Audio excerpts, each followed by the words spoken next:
नमस्कार दोस्तों, मैं कृष्ण मिश्रा स्वागत करता हूं आप सभी का आपके अपने चैनल बग ऑफ इकोनॉमिक्स पे। तो आज हम पढ़ने वाले हैं क्या जैसे कि cash cell limit under GST income tax act के बारे में। ठीक है, तो इसके इस टॉपिक के बारे में आज हम पढ़ेंगे। तो जैसे कि अब हम स्टार्ट करते हैं इस टॉपिक को। GST has no provision restricting cash transactions. जैसे मान लीजिए जीएसटी में तो कोई रिस्ट्रिक्शंस नहीं है, कोई प्रोविज़न नहीं है कि कैश की ट्रांजेक्शन्स को लेकर। पर अगर आप कैश की ट्रांजेक्शन्स 2 लाख से ज़्यादा करते हैं तो एक इनकम टैक्स का एक्ट एप्लीकेबल होता है, जो कि जिस एक्ट का नाम है 269 ST of income tax act 1961। जैसे कि यहाँ पे लिखा हुआ है, आप देख भी रहे होंगे। 269 ST of income tax act 1961 provides that no person shall receive an amount of rate 2 lakh और मोर। कि मतलब कोई भी जो पर्सन है वो अमाउंट रेट 2 लाख और उससे ज़्यादा का जो अमाउंट है वो रिसीव नहीं कर सकता। ठीक है, in aggregate from a person in a single day, मतलब किसी सिंगल डे में नहीं रिसीव कर सकता, किसी सिंगल ट्रांजेक्शन के रिस्पेक्ट में रिसीव नहीं कर सकता। ठीक है, from a single person. Okay, 2 lakh bill, जैसे मान लीजिए 2 लाख का बिल रेज किया गया तो एग्जाम्पशन लिमिट सिर्फ 1,99,000 की है। उससे ऊपर का अगर बिल जाता है किसी भी सिंगल पर्सन से, अगर आप ट्रांजेक्शन करते हैं 2 लाख के बिल का अगर रेज होता है तो उस पर ये 269 ST of income tax act 1961 applicable होता है। राइट।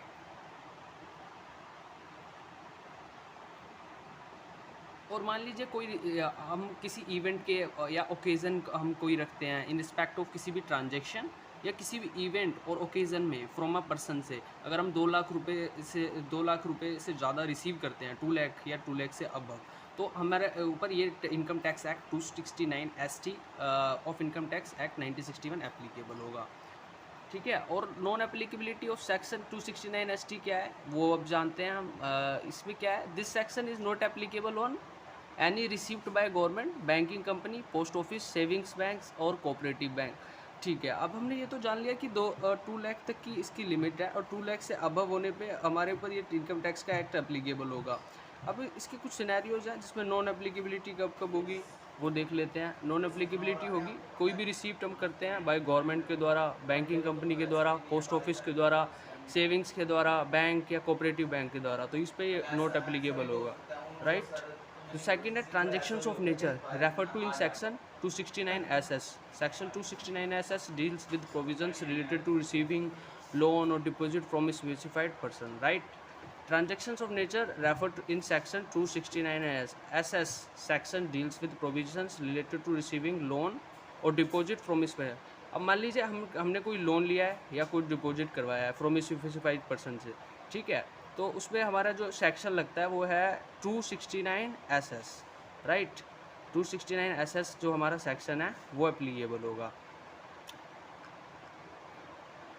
इसके बाद हम सेकंड पढ़ते हैं कैश एक्सपेंस की लिमिट। अब देखिए, ये मान लीजिए कैश में हम छोटे मोटे खर्चे जो हैं, जो कैश के खर्चे मतलब किसकी लिमिट क्या है, उस कैश के खर्चों के बारे में पढ़ेंगे। ठीक है, अब इसमें कौन सा सेक्शन एप्लीकेबल होता है, सेक्शन है 4043 ऑफ इनकम टैक्स एक्ट 1961। इसमें देखिए थ्रेशोल्ड लिमिट क्या है मैं बता देता हूँ आपको। थ्रेशोल्ड लिमिट जैसे कैश पेमेंट अगर 10,000 तक के खर्चे हैं किसी भी पर्सन से, ठीक है, इन सिंगल डे में, तो हम 10,000 तक के खर्चे कर सकते हैं। ठीक है, और the limit is extended to rate 35,000 in case the payments are being made for plying, hiring और leasing of goods carriages to a person in a single day.